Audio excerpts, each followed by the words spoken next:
Okay, so I just finished the last episode of Stranger Things, and I have a lot that I need to rant. I have a lot that I need to say. I'm pre-recording this right now, so I don't know if this is like I'm gonna make this an actual video or if I'm just gonna upload it on short. I don't know how long this is gonna be. I have never been so incredibly disappointed in a show in my entire life, and I don't even know, like, I don't understand. I think that's the thing I don't get. I just do not understand. They let us on. They fucking let us on. They purposefully was like, they were saying shit to lead us into disappointment because that is what we got. I don't understand, like, Byler kiss. Oh, I can't talk about it. Is Byler happening? You'll have to see. I can't talk about it. Will and Mike are gonna have their ending. All this other crazy shit. It was not true. They didn't have their fucking ending. That sucked. That sucked. So I guess every Byler hint, everything that we've been reading into was horrifically and incredibly wrong. And it's not even I guess, no, it was wrong. All of the fan theories, all of the major analysis, the in the closet at Ringo Mania, all of that was for nothing. It meant nothing. You know, Will having a crush on Mike didn't mean anything because Mike clearly didn't feel the same, even if he knew. And now Will's in a gay bar. Will's in a gay bar. Doing what? I just, like I said earlier, I don't understand why they chose to do this, why they purposefully chose to lead us on, why they purposefully chose to give us hints into it being Byler, why they purposefully decided that, oh yeah, you know, we're just gonna say all this shit and it's gonna mean nothing and it's going to be for nothing because it actually doesn't happen and we're gonna give your hopes up. And it's not even just that, oh, it's a gay shit, that's why we like it. No, it's not. That's actually not the purpose of it. For some people it might be, but also for a lot of people, it is just the fact that it's like two major main characters in a show that is centered in the 1980s with a huge following and a huge fan base. To have these two characters who are both men be together is like a really, in my opinion, that would be like a powerful move. And I mean powerful in a way that it's like, it is empowering. It is showing that, like, oh yeah, these two main characters, one of which you thought was straight, whatever, now they're together. Hey guys, it's okay to be gay. It's okay to be gay.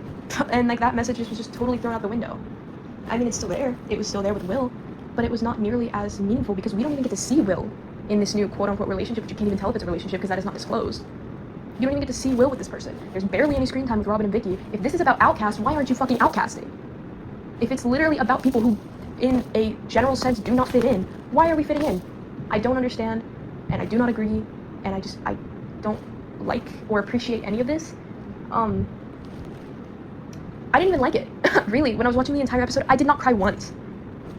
I cried at the end because I got so incredibly disappointed that what we were made to believe did not happen. That is why I cried at the end, because I was just so incredibly, I don't even know what I was gonna say. I was just really fucking disappointed. And now I feel like, I don't know, maybe people think, maybe the Duffers even thought if they gave us anything Byler related, it was fan service, which is why this entire season you do not see any Byler. I don't think. I think in the first volume, we did a little bit. There were things that could have been interpreted as Byler, and then as it went on, they just showed you farther and farther and farther apart from the possibility of Byler being a thing. I also do not understand how Mike was just so infatuated with Eleven all of a sudden. He didn't fucking like her. He did not fucking like her. You can literally tell. He didn't love her. That's bullshit. That is bullshit. He did not love her. He did not even remotely like her. He was literally disgusted by her, getting disgusted by her. And now all of a sudden his fucking world is ruined because she died. Or I don't know if what they were showing was like true, if she's alive. I don't really fucking care. And that's not even like I love Eleven. Like, don't get me wrong, but I'm just so upset that out of all the things, Eleven was endgame, Blue Max was endgame, and Jopper was endgame, and that's it. Vicky and Robin, where were they? Broke it up, I guess? I don't know. We don't know. Which, again, as I said earlier, barely any fucking screen time. They barely saw each other. They were barely together. So that's it. That's just another thing that it's like, oh, okay, so we hate you. We hate gay people.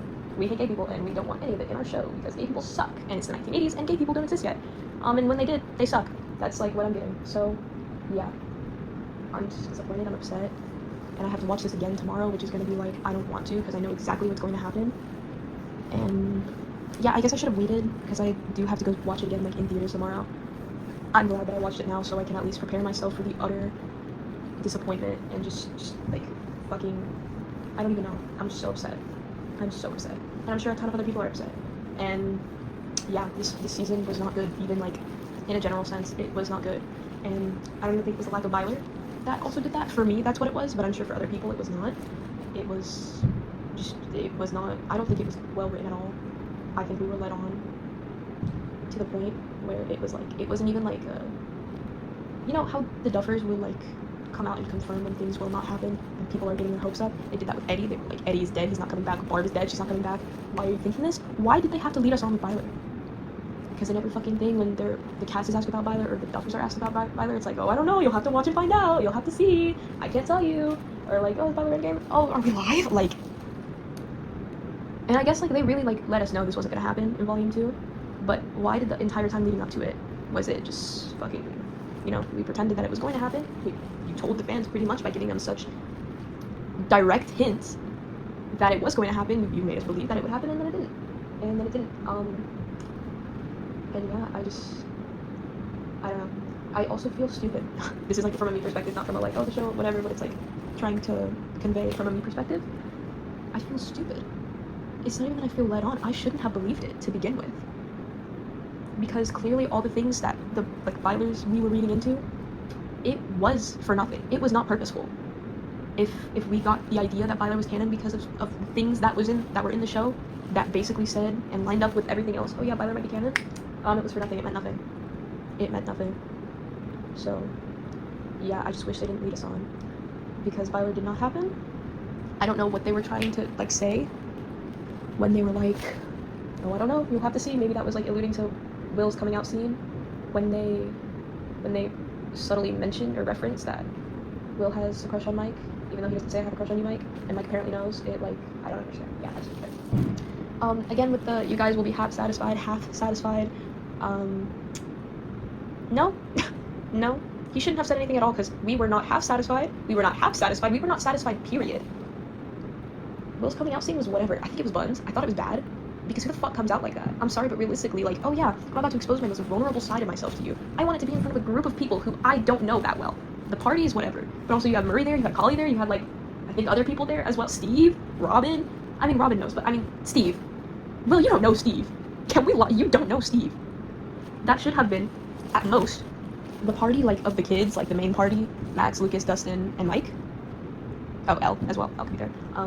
Joyce, and Robin, and that is it. But Robin already knew, so she didn't have to be there, but that is it. Those are the only people that you really realistically should have had there, but you had everyone, and then you were like, yeah, I'm gay, I had a crush on my best friend, but I guess he doesn't love me back, even though, low-key, he was giving me signs that he liked me back, and I thought that maybe he liked me back, or maybe not. That was us thinking Mike liked Will back. He knew. But we should have trusted him, because he was right. Will ends up going to a fucking gay bar, and find whoever, because apparently Mike was a Sammy, right? Mike is lifelong best friend who he's known since kindergarten, who he's shared his most traumatic, incidents with, and not even that, but he's shared so much with. They have such a deep connection. They're better than Al and Mike, and oh no, actually, I'm gonna meet someone in a gay bar and go to university in New York, and yeah, fuck you, audience. I hate you. I hate you just like the Duffers hate gay people. That's where we're at. Yeah, I just hate how that ended. And like I said, I didn't find any of it sad. None of it. I did not cry until the end, where I was overwhelmed with like mind-numbing disappointment. That is when I started to cry, because I was so disappointed, and I was so sad that I actually fell for like all of the shit that was being said, and everything that was, being told to us. I actually fell for it, and that's why I cried. So thank you, Duffers. Thank you, Netflix. Thank you, Stranger Things. You have officially just ruined my New Year's. Happy fucking New Year, Merry fucking Christmas, and happy birthday too. Here is nothing that you wanted. So, on a side note, I'm definitely going to edit and post this tonight. By the time it comes out, maybe it might be midnight for you. It's basically almost midnight for me. It's like an hour away. I don't know. I don't know when anyone will see this. But yeah, happy holidays. Merry late Christmas and happy New Year. I hope that even though the show really ended up sucking, that you guys still enjoyed your New Year. Or like, hope you guys celebrated. Yeah, I'm definitely not watching anymore. I need to watch Heartstopper, I think.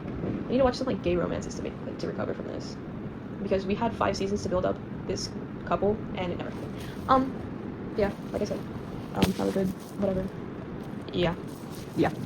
Side note, I just wanted to add real quick that there will be no Stranger Things post coming from me for a while. Nothing Byler related, nothing Stranger Things related. I'm sorry if you followed me for those reasons. Eventually it'll come back, I'm sure. Maybe not so much the Byler stuff. Not to say that I don't ship it anymore. I'm just like very disappointed. So it's, I guess, a bit of a strike. I will still be posting, but just nothing that has anything to do with Stranger Things.